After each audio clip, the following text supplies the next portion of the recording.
1 चमचा तूप घालून घ्यायचंय, रवा 1 वाटी घेतली, 2 वाटी रवा आहे। रवा भाजून घ्यायचा आहे तुपामध्ये। रवा भाजला गेलाय। आता ह्याच्यामध्ये दूध घालून घ्यायचं आहे। दूध थोडं गरमच घ्यायचं आहे। आता ह्याच्यामध्ये थोडं थोडं करून दूध घालून घ्यायचं आहे।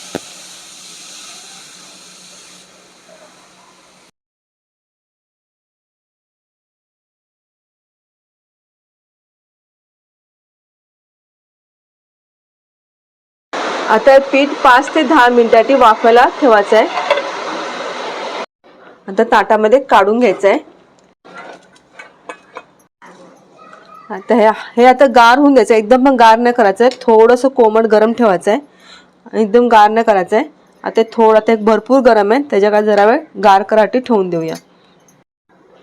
1 मोठी वाटी घेतली साखरेची, 1 वाटी साखर मोठी घेतली बाउल बघा।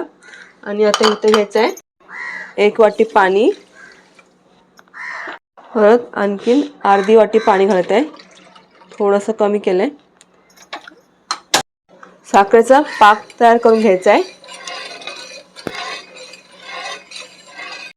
पाक आता आपला तयार झालाय। जसं गुलाबजामसाठी आपण पाक तयार करतो तसाच पाक तयार करून घ्यायचा आहे।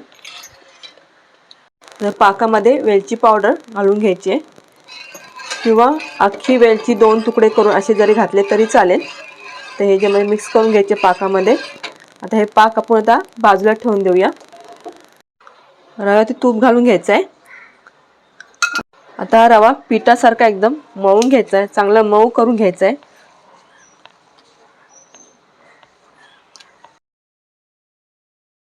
चांगलं मळून घ्यायचं, दाबून दाबून असं प्रेस करून करून मळून घ्यायचं पीठ।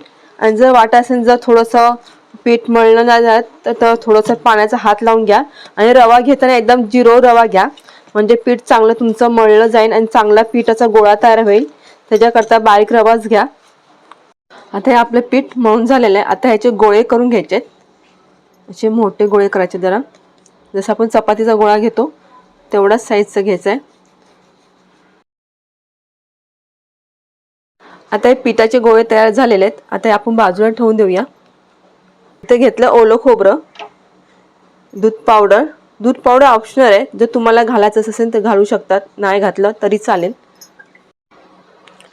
साखर बारीक करून घेतली पावडर, 4 चमचे मी साखर घेतली आहे, साखर बारीक केली पावडर। आणि आता हे सगळं मिक्स करून घ्यायचं आहे। गोड कसं पाहिजे ते तुमच्या आवडीनुसार तुम्ही घेऊ शकतात, जास्ती कमी। तर आपण हे पाकामध्ये घालणार आहोत, त्याच्याकरता ह्याच्यामध्ये थोडी मी कमीच घेतली साखर।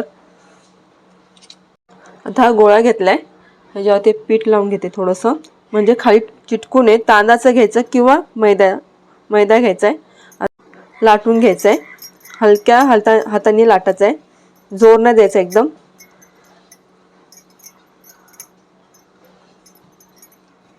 हे बघा, इतकी जाड ठेवायची आहे, पातळ नाही करायचे आणि एकदम जाड पण नाही ठेवायचं आहे। आता हे जे असं पुरीला आपण करतो तसं ह्याला असे जे काढायचे असे पुरी टाईप।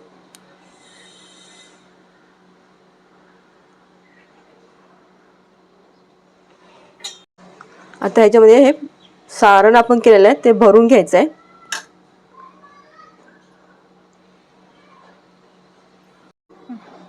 आता हे फोल्ड करून घ्यायचं आहे, इथून थोडंसं हलगत हाताने प्रेस करायचं आहे।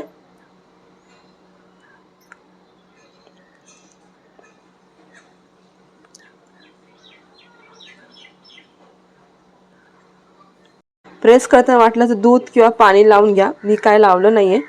तुम्हाला वाटलं तर तुम्ही दूध किंवा पाणी लावून घेऊ शकता। बघा, मस्त छोटीशी अशी ही करंजी तयार झाली आहे।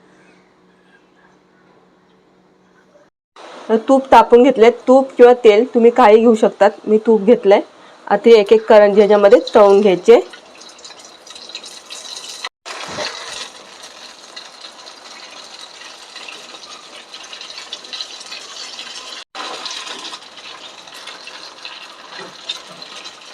करंजी परतून घ्यायचे, एक साईडची थोडीशी ब्राऊन कलर करून घ्यायचा आहे, ब्राऊन असा कलर आला पाहिजे, गोल्डन कलर.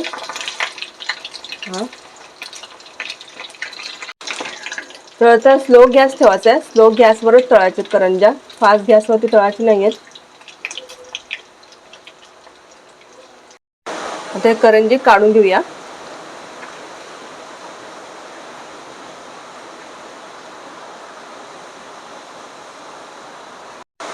तूप चांगले निथळून घ्यायचं आहे, बघा सगळं तूप निथळून घ्यायचं आहे.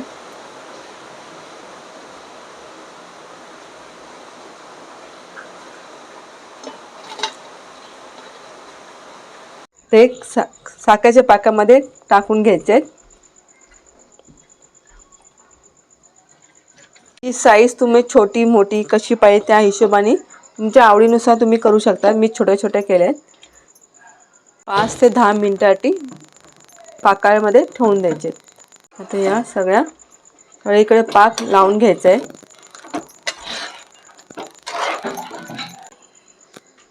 5 ते 10 मिनिटं झाले. आता ह्याच्यातले एक एक करंजी काढून घ्यायची. आता एक एक ह्याच्यामध्ये काढून घ्यायचे.